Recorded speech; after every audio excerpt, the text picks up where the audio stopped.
Hey guys, what's up? Chris here for BeerGeekNation.com. Today, super psyched about this beer. As you guys may or may not know, I'm a fan of Lagunitas beers. I just think dollar for dollar, pound for pound, you just can't beat their stuff. And today we are looking at a second release of part of their barrel age series. This is the Lagunitas 2016 one-hitter series, High West-ified Imperial Coffee Stout, coming in at 12.2% alcohol by volume. Obviously using High West rye barrels as well as Metropolitan coffee, and they said it's a spicy island blend. This particular batch they did release last year. It was in bombers. This year it's in 12-ounce bottles, even better. So going to be more of it out there, hopefully. They are aged in barrels for up to 17 months. It's a blend of a 3, 6, and 12-month batch, from what I understand. And somehow they get blending up to 17 months. I don't know where that number comes from, but that's what the press release said, so that's what I'm going for.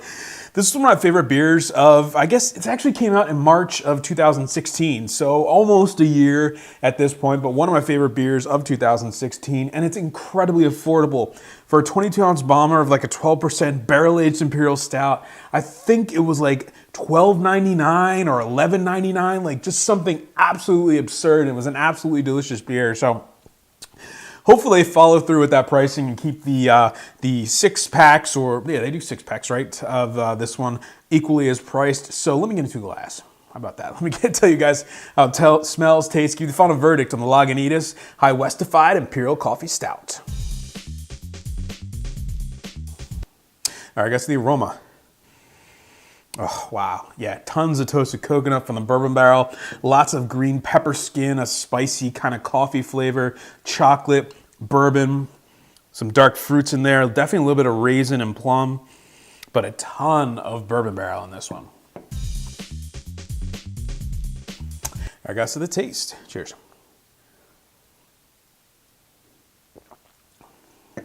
Oh, yeah, it's beautiful. Right in the front of the tongue.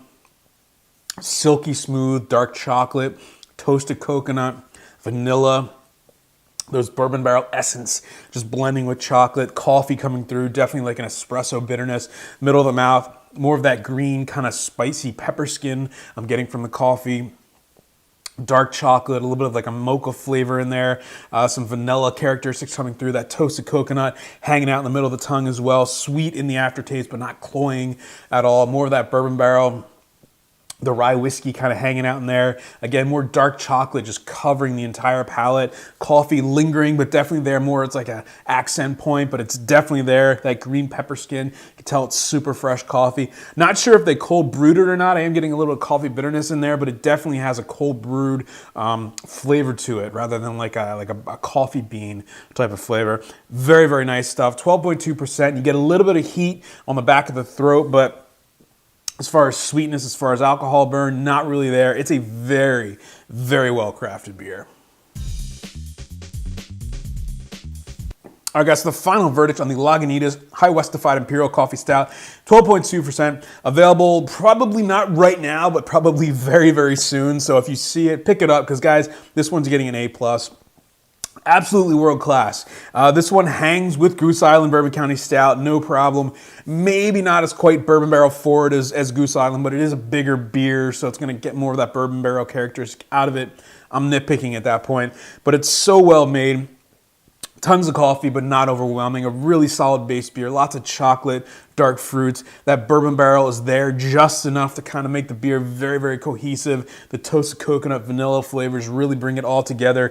12.2%. Again, you get a little bit of the heat in the back, but you don't taste it at all. It's just an extremely well-crafted beer, and you are not going to find an Imperial Stout a bourbon barrel aged Imperial Stout. Let me add that. A bourbon barrel aged Imperial Stout at this price that you're gonna beat. You're just not going to do it. So getting an A+ for me, it's fantastic, fantastic stuff. Remember, folks, life's too short. Drink amazing beers, and if you can, please click on the Support Beer Geek Nation logo right up there and throw us a few bucks. Cheers.